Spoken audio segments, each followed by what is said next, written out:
चलो ना बक्सा छोटा है या बड़ा बक्सा है?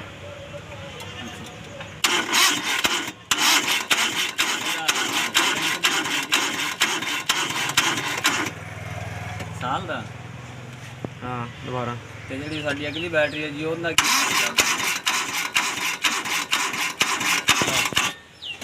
ਯਾਰ ਅਸੀਂ ਵਜ਼ਨ ਨਹੀਂ ਕੀਤਾ, ਗੱਡੀ ਦੇ ਵਿੱਚ ਹੀ ਲੱਗੀ ਹੋਈ ਹੈ, ਹੁਣ ਕੀ ਪਤਾ ਉਹਦਾ ਵਜ਼ਨ ਕਿੰਨਾ ਹੋਵੇਗਾ। ਇਹਦੇ 3000 ਦੇ ਜਾਂਦੇ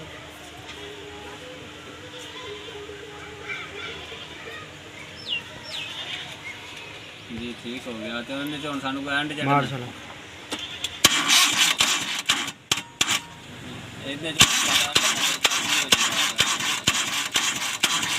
ਅਗਲੀ ਬੈਟਰੀ ਲਈਏ ਨਵੀਂ ਤੁਹਾਡੇ ਕੋਲ ਲਈਏ ਡਰਾਈ ਬੈਟਰੀ ਦਾ ਐਂਡ ਕੀ ਹੋ ਜੇ? मार चलो